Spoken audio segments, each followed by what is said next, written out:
Hello and welcome to the Divorce Advocate, where we help dads create a healthy and less traumatic divorce. My name is Jude Sandoval and I'm your host. And today we've got an awesome topic and we are calling it the Alchemy of Life. Yes, it sounds like a big fancy title, and we'll get into that and make it applicable. And you'll understand how the alchemy of life is applicable by the time you are done listening. But first, a couple of show notes this week. As always, the divorce quiz is up at the website. A great opportunity to gauge where you are in the divorce process compared to others who have gone through it. It'll spit out some immediate results for you. You have an opportunity to review those results with me for free. Check it out at the website at divorceadvocate.com under the divorce quiz tab, or go to it directly at thedivorcequiz.com. Second show note is we've got a very exciting event coming up. It's called Father's Eve, and I connected with this. It is a global event. It's a national event in the United States, but I know there's a ton of you listening across the world, and it is a celebration of fatherhood. It is on Father's Day Eve, the night before, and it's an opportunity for us fathers to all connect. You can do it in. We're getting together. We're going to do it in a fun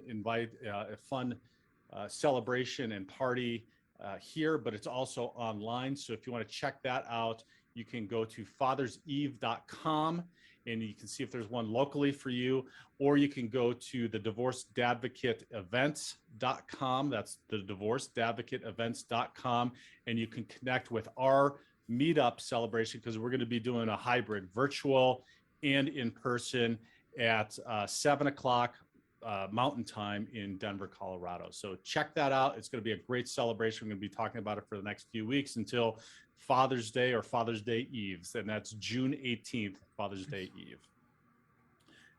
All right, my guest today is a father who raised 2 kids by himself, found the meaning of balance, and founded a coaching system unlike any other. He's a full stack web developer, and he sees things from a perspective most don't, and builds, creates, and teaches from that perspective. He's built a dating site from scratch, written 4 productivity books, including one about how all humans connect spiritually and what life is made of. He's just published an epic fiction duet of a coming-of-age father-daughter story set 1,000 years in the future, and won the audiobook reviewer's Best New Author of 2020. Please welcome Mark Bradford. How you doing, Mark? I'm great. Thanks for having me. My pleasure. Great to have you here. Your introduction, your background, we were just talking a little bit about. Yeah. Unbelievably interesting. Well, thank you. And unique, very cool. Let's just start out sharing a little bit. I want to get into the alchemy for life and dial that down to what that actually means for everybody listening. But first, just share a little bit about yourself and kind of like what brought you to write these books, and how are you a web developer and an author, and like all this amazing background that you've got. Sure, I'll just do that in 2 sentences. Yeah. You've got 2 minutes to go. I'll try to be as concise as possible, and if you start doing this, I completely understand. Right. So you had such a great introduction.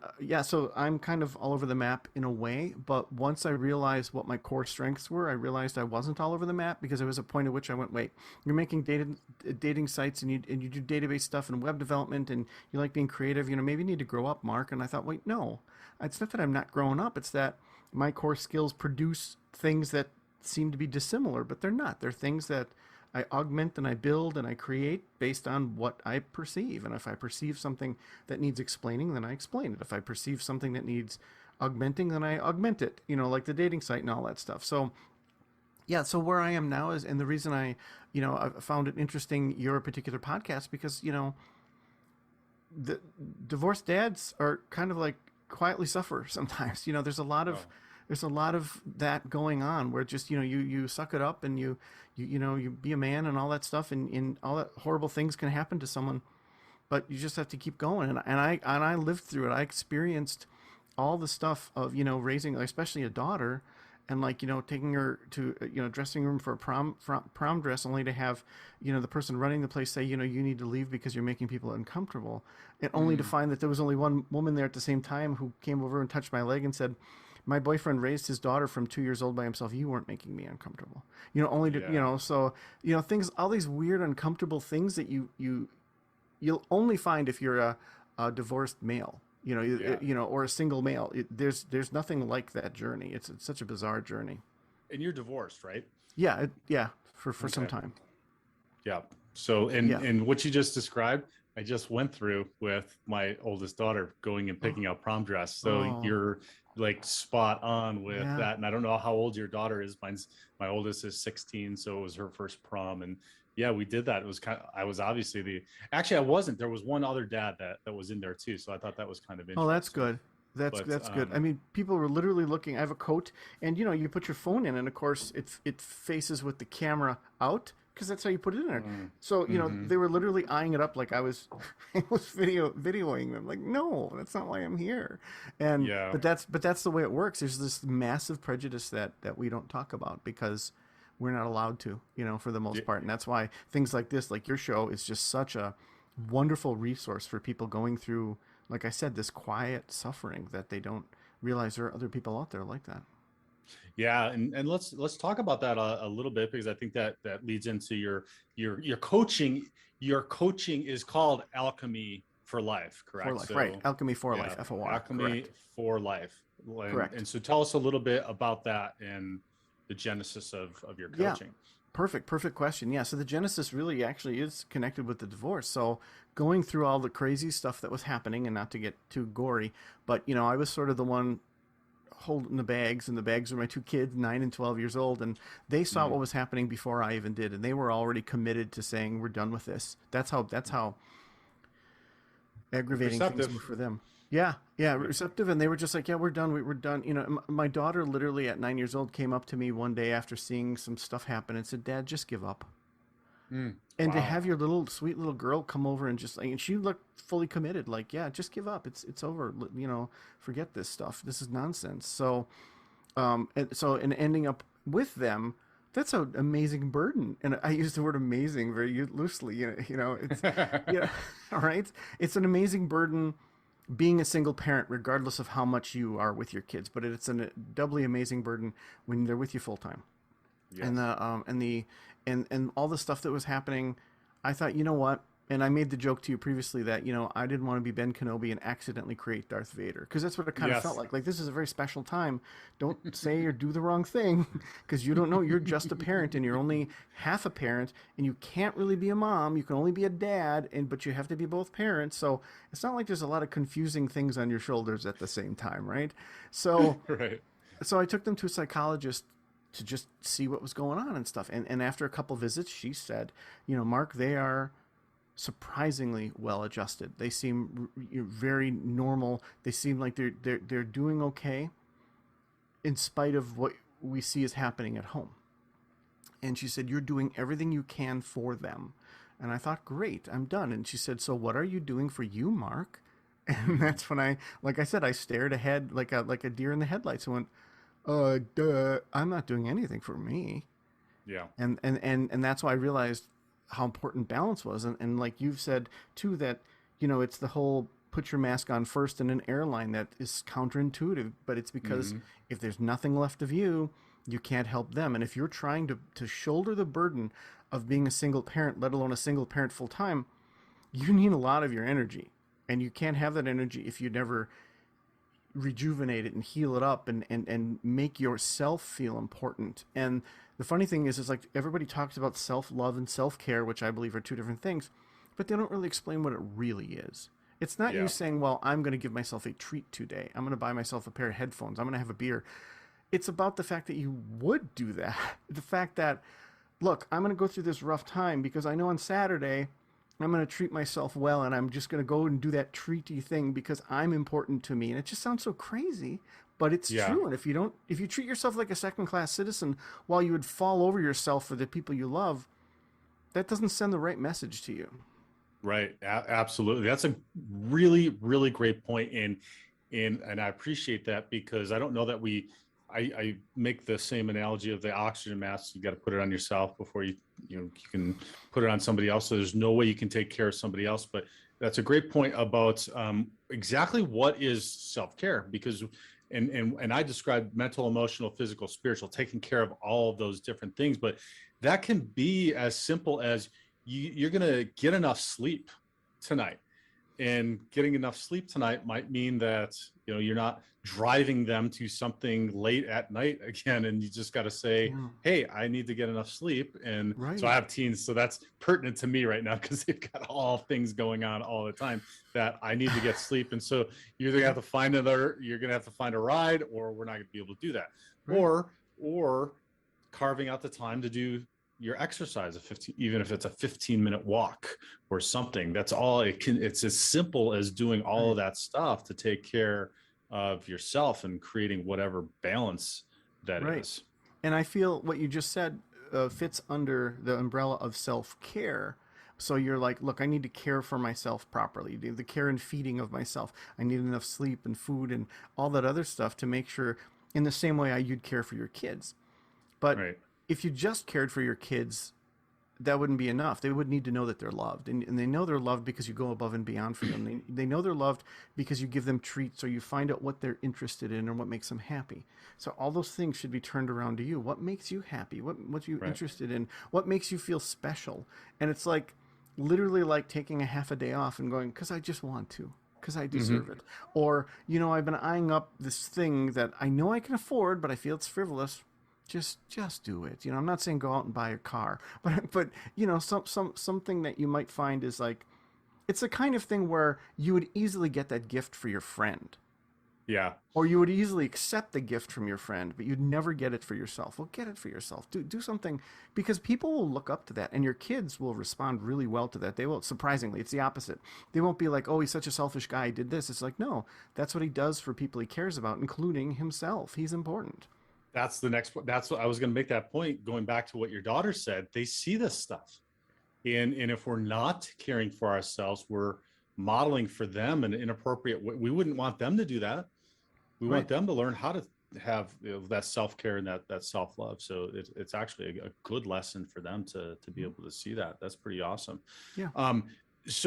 But the question is like, how do you do that? Right. The time, and this gets into our next point of the alchemy for life is like, how do you do that? Right. It sounds really easy when you and I don't know. And how long have you been divorced?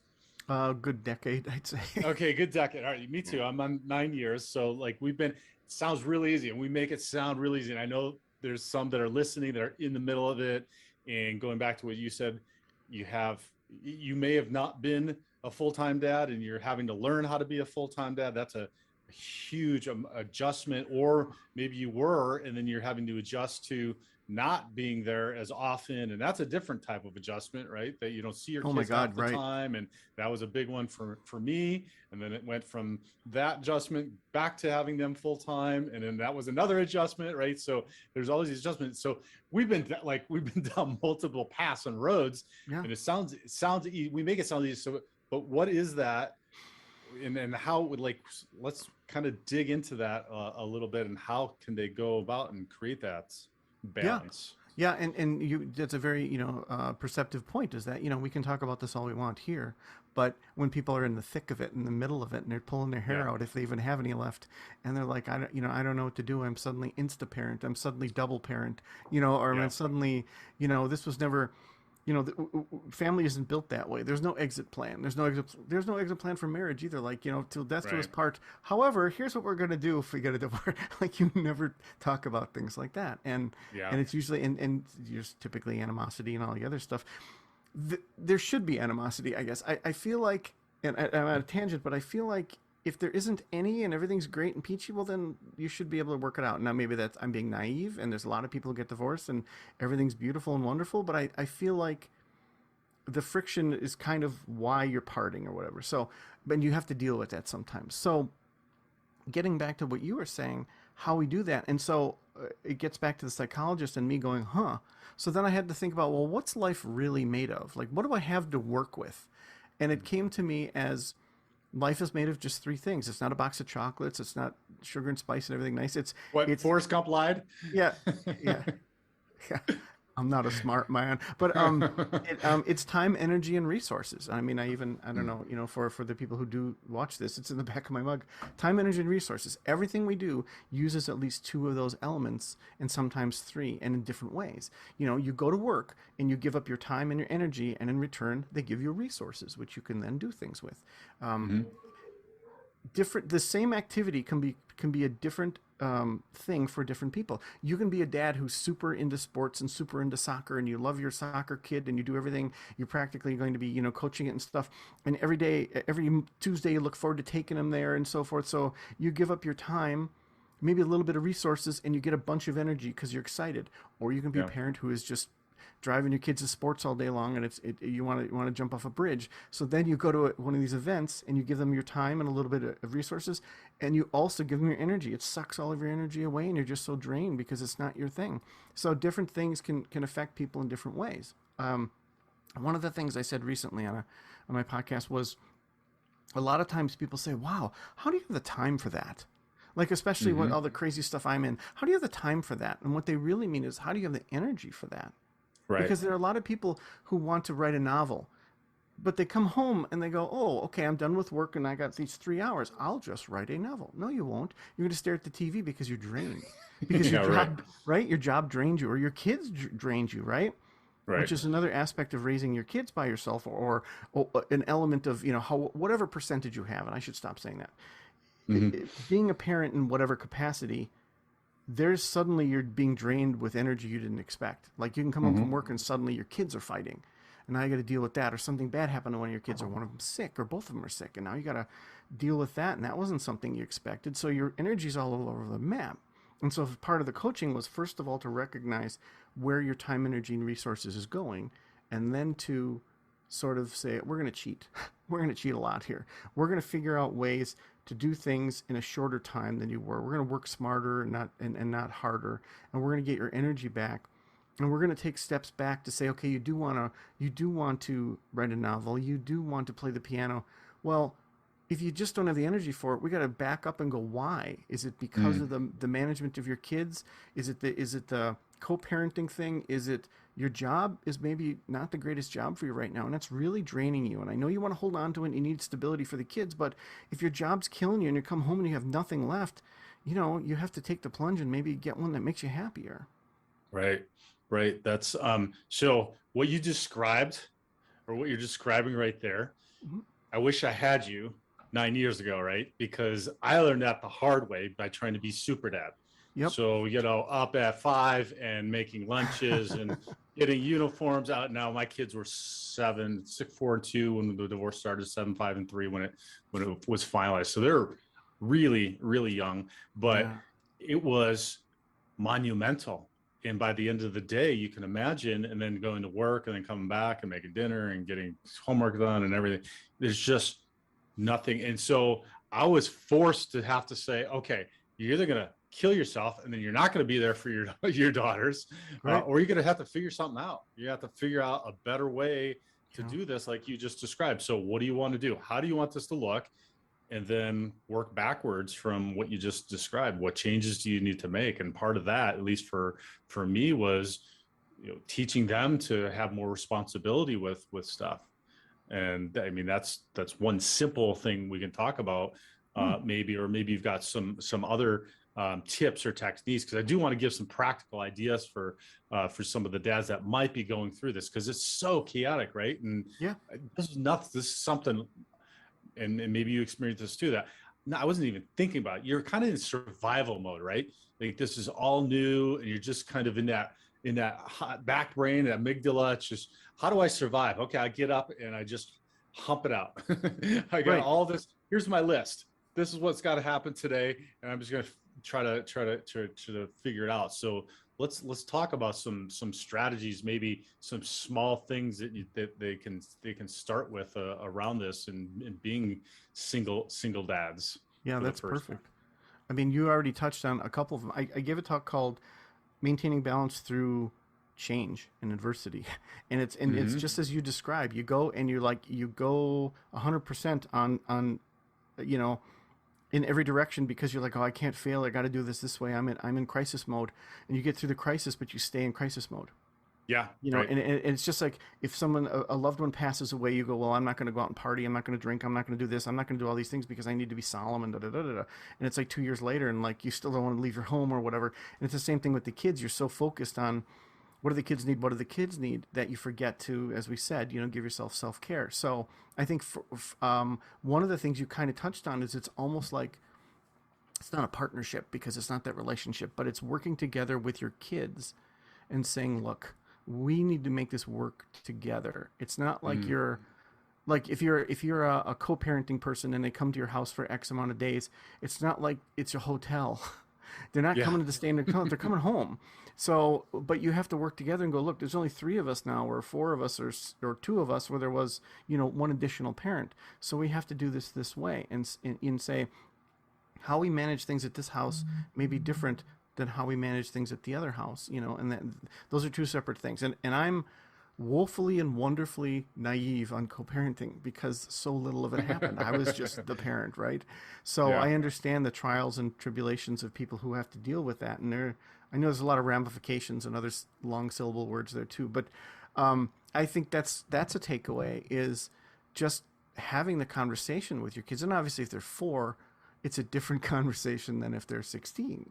You know, Hmm. I mean, because your kids get to that age where they suddenly don't want to see you anymore, and all of a Yeah. suddenly your time goes way up and your energy comes back too because you don't have to deal with that. But then sometimes it goes back down because now they're dealing with teen problems instead of 11-year-old Right. problems, you know. So, but I do think having a conversation, saying we're kind of in this together, and I think we had that, the kids and I, at a point when we truly understood what was going on. And it is just a bizarre adventure story for the three of us, and we realized that it kind of brought us closer together. Actually, it felt much closer because we were suddenly marooned on this island of responsibility together. I guess you could Yeah. say.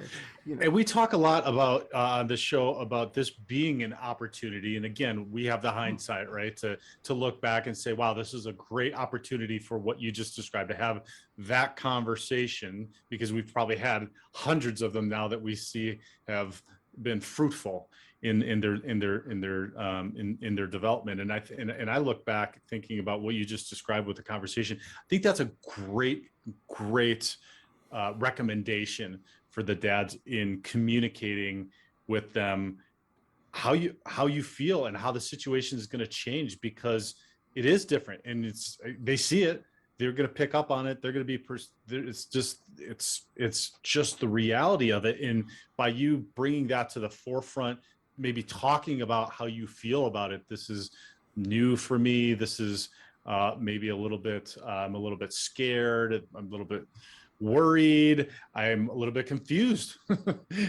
about how to cook dinner or No, help you with your homework.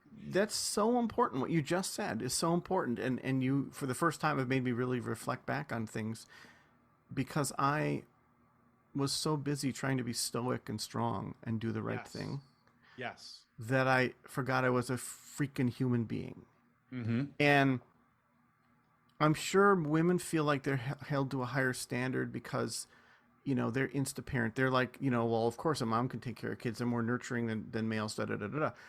But on the flip side of that is that dads feel no pain, right? Like, you're a man, so you can't feel pain, and you always have to know how to Right. do everything. You're figure it out, and so on and so forth. But at the same token, you're the lazy butt of the joke on all the commercials. It's like, Yeah. even dad can do it, and I think an important thing is that you do have to, be.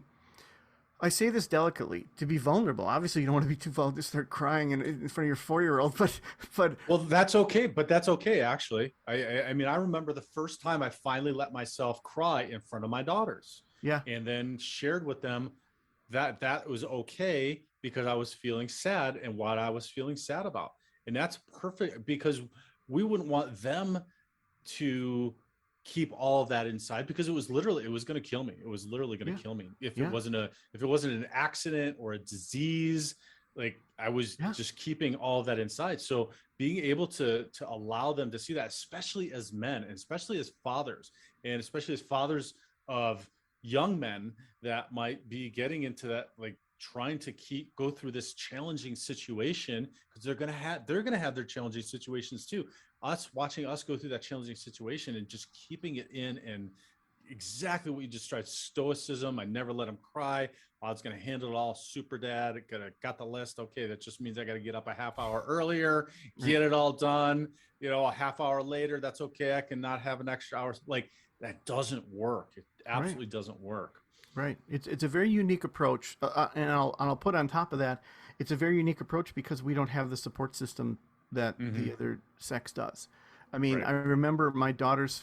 This is before the divorce. I remember my daughter's first day of school, which just hit me so hard that now my little baby is now going to be getting on a bus, and I remember going outside and waiting with my wife at the time and a bunch of other women and stuff. And I when I was done, I came back into my office and I just sat downstairs and I kind of cried because I was like, it was so emotional. Like, and this was while I was still married, but there was no outlet, right? Yeah. But instead, my wife went and with a bunch of her mom friends and had the afternoon, had coffee and stuff like that to commiserate about that, about the coming of age of my daughter and stuff like that.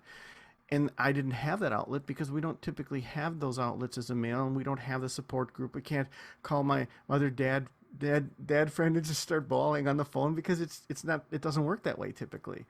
Sure. And that's why we've built this divorce advocate community, because women are, and this is a phenomenal trait that women have, great at building community. Yeah. It's just very, very natural. And men are just not quite as good at it and being able, but we still go. And another one you described, I remember dropping my daughter, my oldest, at daycare the first time, getting in my big manly 2500 Chevy truck and literally sitting in the parking lot and crying for 10 minutes Yeah. because it was so emotional. But then I had to drive to the job site, right? Yeah. Yes. so so but so that, I mean, it doesn't mean that we don't have these emotions. Right. We We're need to human create. beings. So yeah, so the men listening out there that are like, oh my god, like, where is all this stuff coming up from?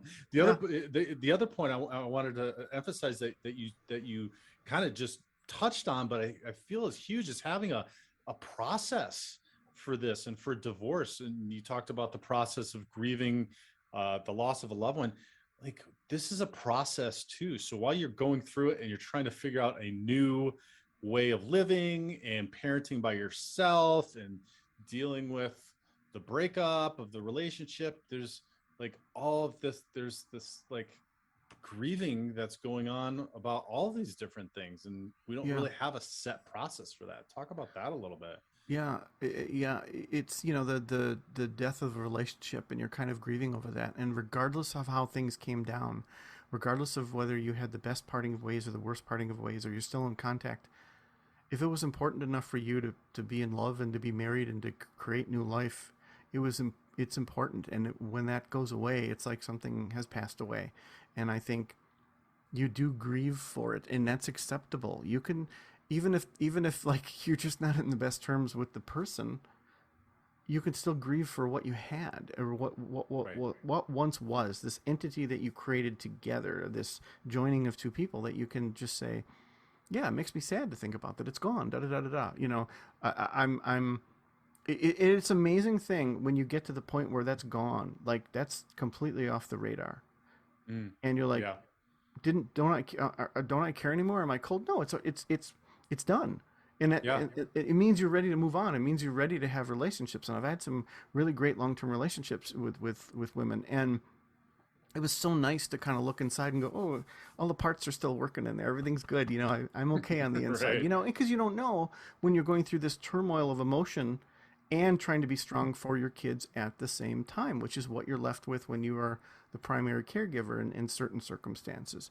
Yeah. So I guess to give you a bullet point, I'd say, I have the luxury of looking back in time at that, right? Right. So it's real easy for me to sound smart. But when you're in the middle of it, in Mm-hmm. the midst of it, and you're standing on one leg going, I can make this work, like I can do this. I could be in two places for my two kids. I can handle all this. Don't forget that you're in the middle of something, and it's Yeah. okay. And you won't always be in the middle of that. You'll be in the Yep. middle of something else. And Right. then you look back and you have this 2020 hindsight and you're like, oh, yeah, that wasn't so bad. Or, oh, I get it now. Or, oh, why did I worry so much? Worrying didn't help.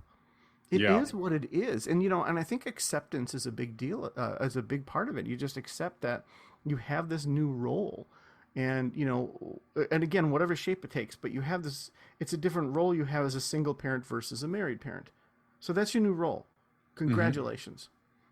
Okay, next. Like it is what it is. And one other thing too, to complicate matters, I'd say I think you should take ownership of things that you're allowed to. Like when you're a new single parent, you're so afraid to move in the space of I'm the sole decision maker on this now. Wow.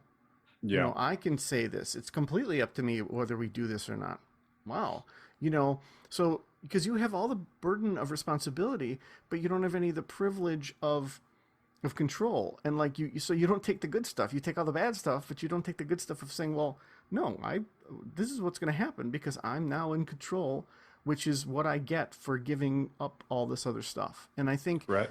I wish I had done that a little bit more too, where I had sort of said, I had asserted myself a bit more on certain levels of saying, Yeah.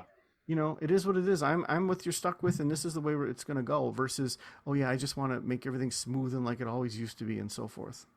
Right. And it seems like what you're describing to me in this process, a couple of things come to mind. One, it's really beneficial to have support, like a therapist, a coach, therapist and a coach. If you can do that, that would be Yeah, ideal. yeah, If you can't, if you don't have the means for that, some sort of church group or 12-step group or some help and assistance to get through that, because in this process it's healing.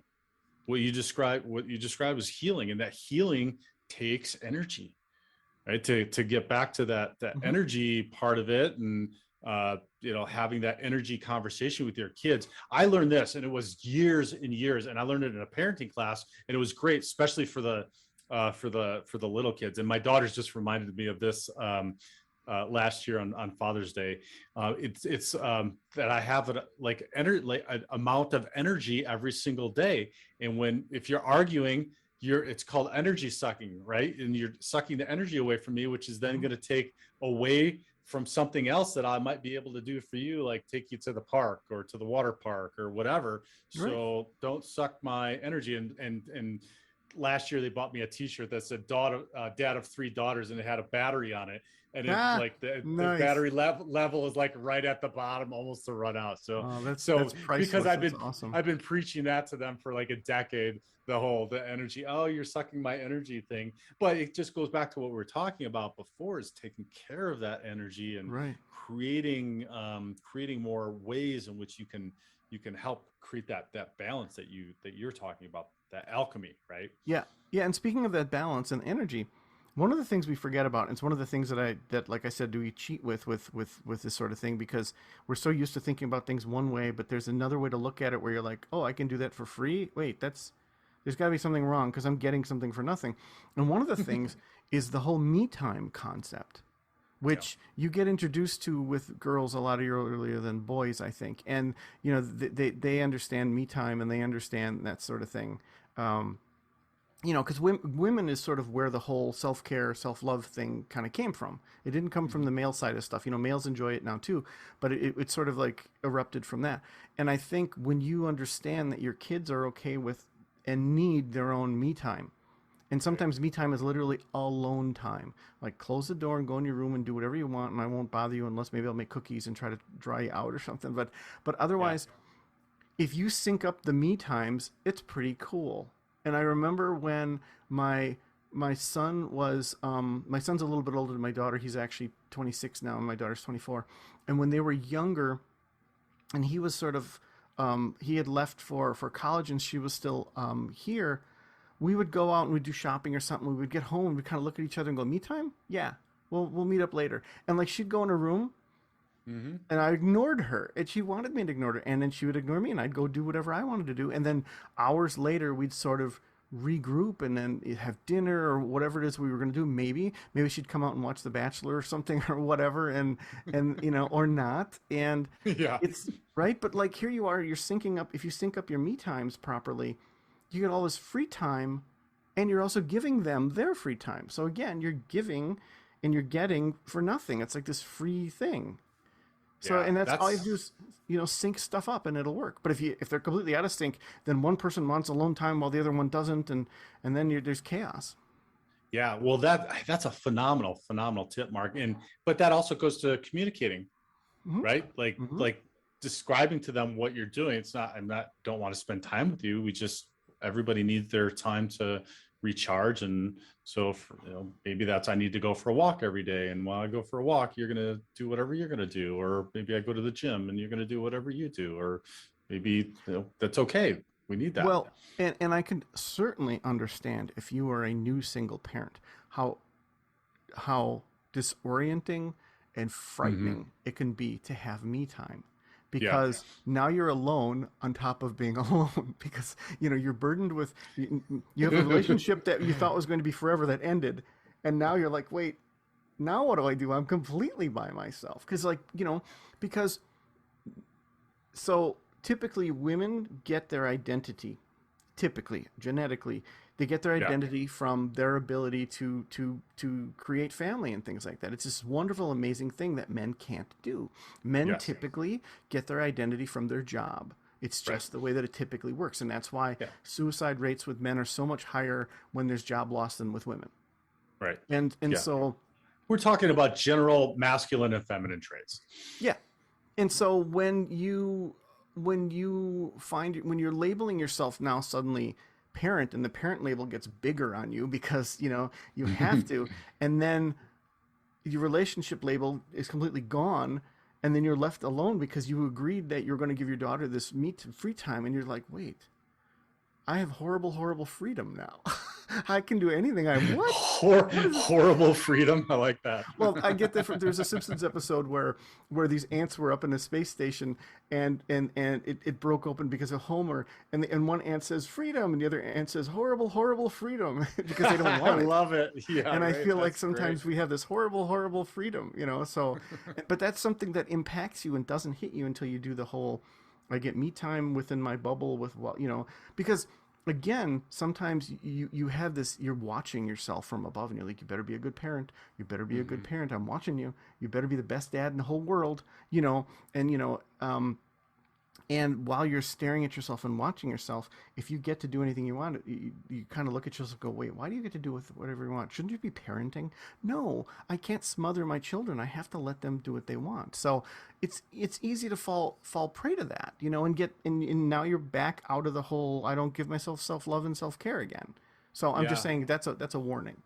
Well, that's another phenomenal point, Mark, is that could be that could be a red flag for you not wanting to pay attention to what it is that you need to be doing, the work you need to be doing, right? If you're staying immersed in that because you don't want to stop and look in the mirror or self-reflect or have those emotions come up, because again, guilty of part of that for me was not dealing with what it was, not dealing with understanding the unhealthy dynamic that I was a part of, that led to the end of the relationship, not dealing with where I am now, not dealing with why I'm getting into another relationship that's the exact same unhealthy dynamic, but why is it me? So that's also another great point and a red flag to pay attention to, that you need to force yourself to do that. You've got to. Well, you sort of touched on two things that are related, even though you may not meant to. So you gave the example of getting into another relationship that wasn't. I did, but I'm giving you the glory to point it out, my friend. Oh, you did? Oh, okay. Well, enlighten us. Okay. No, I'm that kind of host, Mark. You just are, really, and don't forget the modesty. Okay, so I'll point out this obvious thing. So, and maybe I've forgotten it now because I'm joking so much. But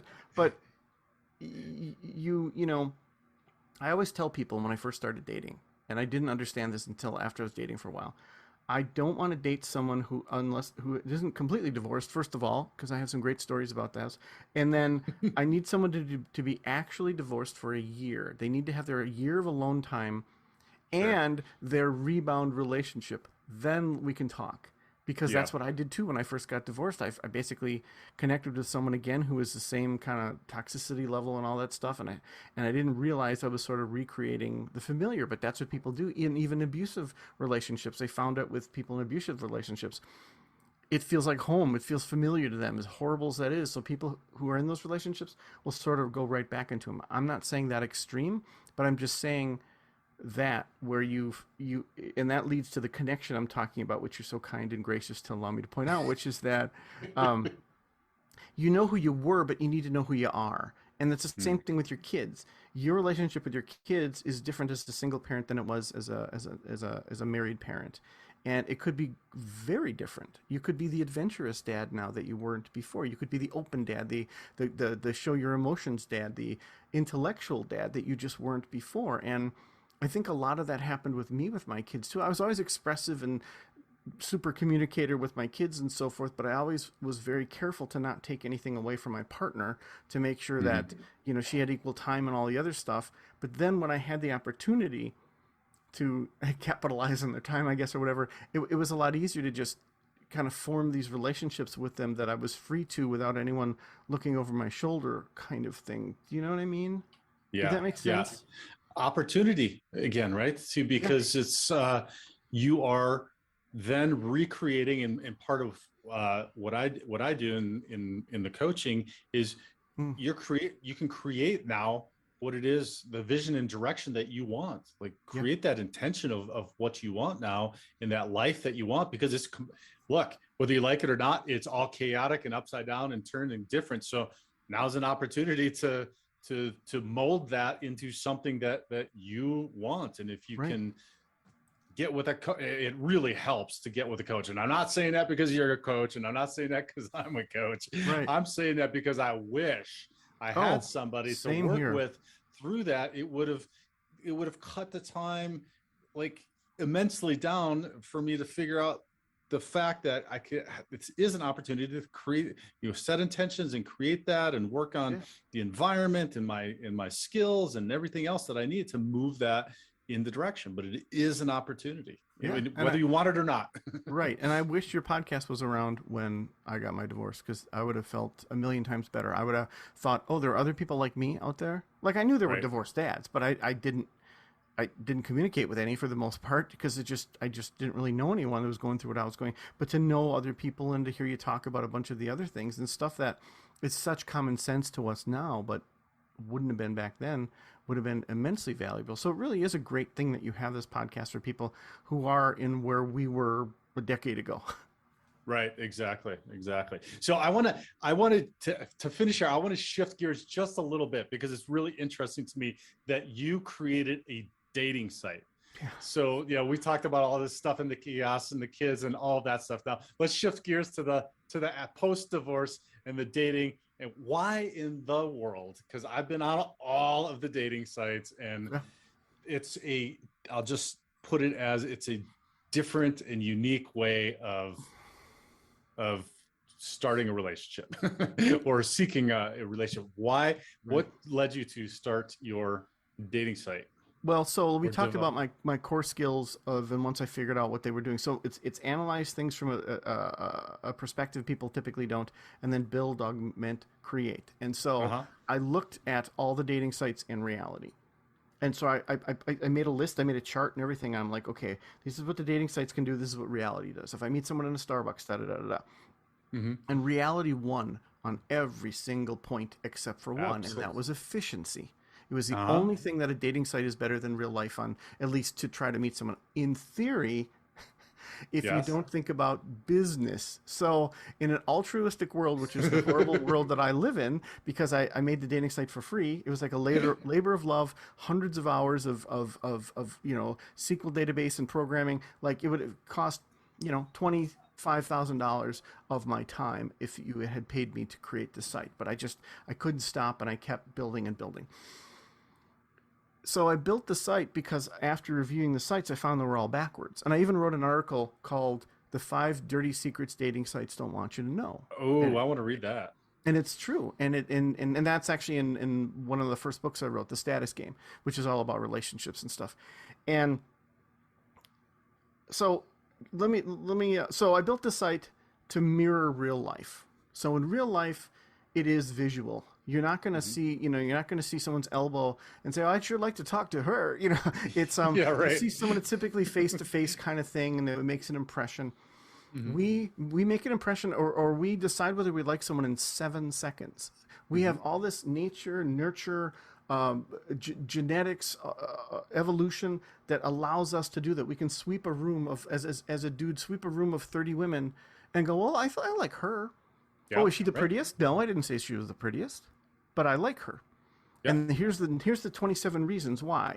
I like how Hmm. far apart her eyes are. I like how she carries herself. I like the shoes she's wearing. I like how she smiles and how she moves. Just all those things that just make you go, "I'm attracted to that person," and I even Right. like how they smell.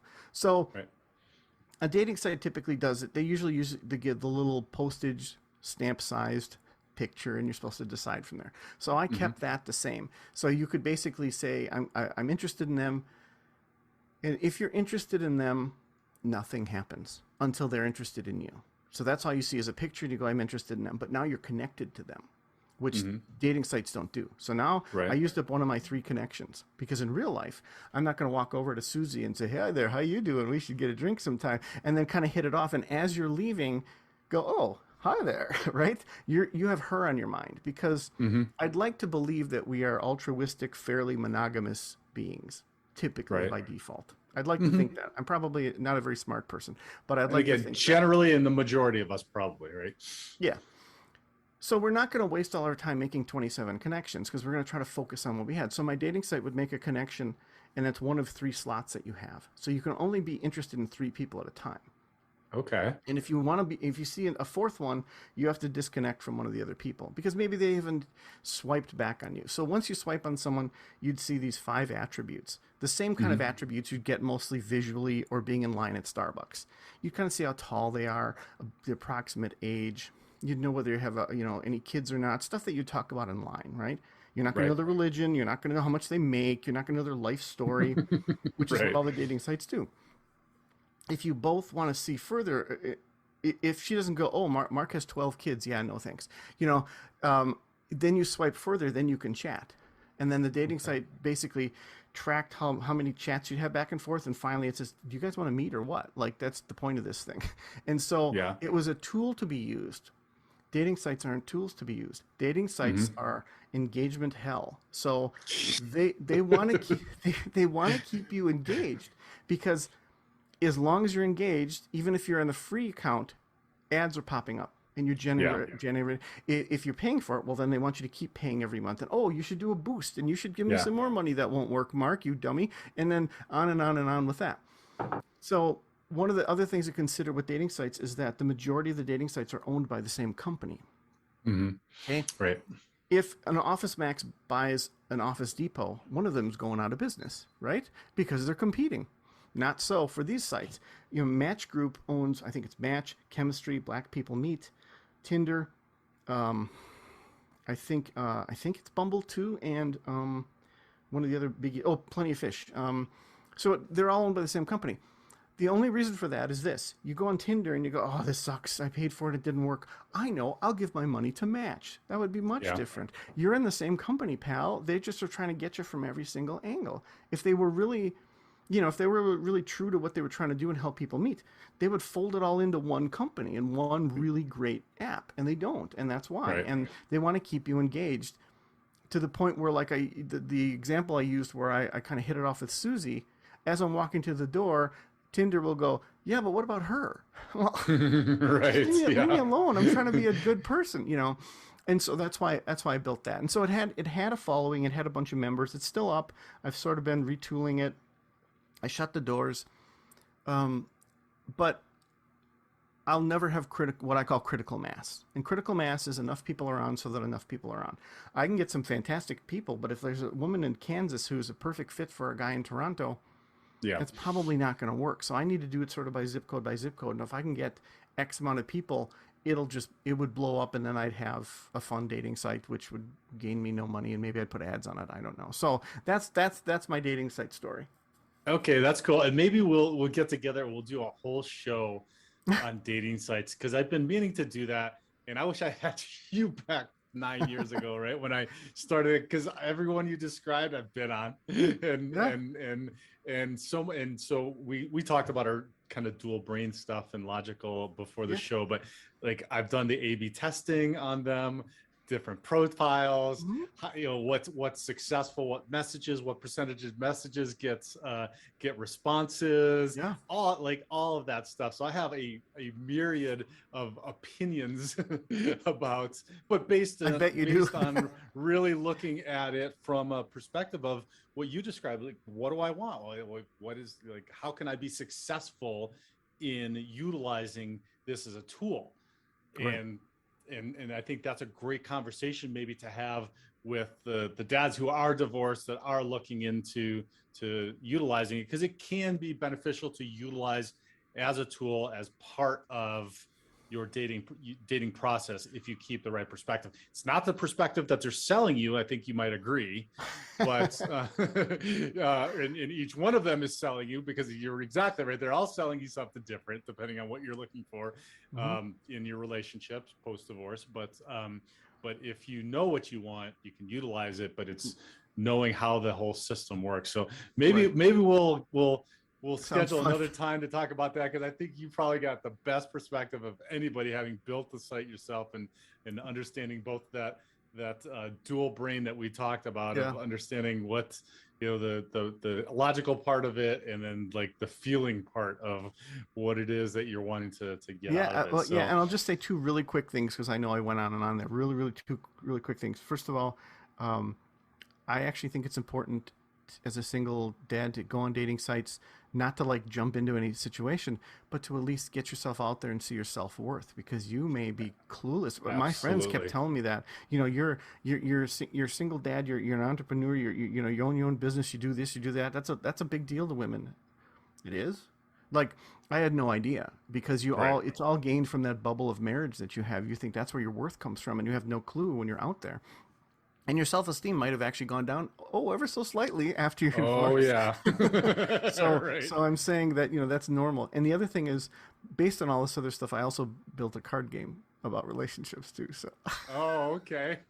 So I'm just saying that as to throw it out there, but I don't want to take up any more of your time talking about stuff like that. Well, we will just plan on coming back and talking about the dating site and the card games, because the card game sounds even more fun. It's crazy to get into. But so before we close, Mark, let everybody know where they can connect with you, where they can connect with your coaching, and where they can pick up the book. We didn't really get into the father-daughter story, which sounds really cool. I want to dive into that, because I have 3 daughters. Obviously, I've been raising myself, but tell everybody where they can find the book also. So I'll be real quick. So if you go to markbradford.org, then that's my hub site. It's all the books that I've authored. It has links to Alchemy for Life, or you could go to Alchemy for Life. So it's spelled out all 3 words. So it's alchemy4.life instead of .com. And that's my coaching site. That's also my podcast. You can find that, which talks about it too. The book in question you just mentioned was Alchemy for Life: Formulas for Success. So it's basically coaching in a book.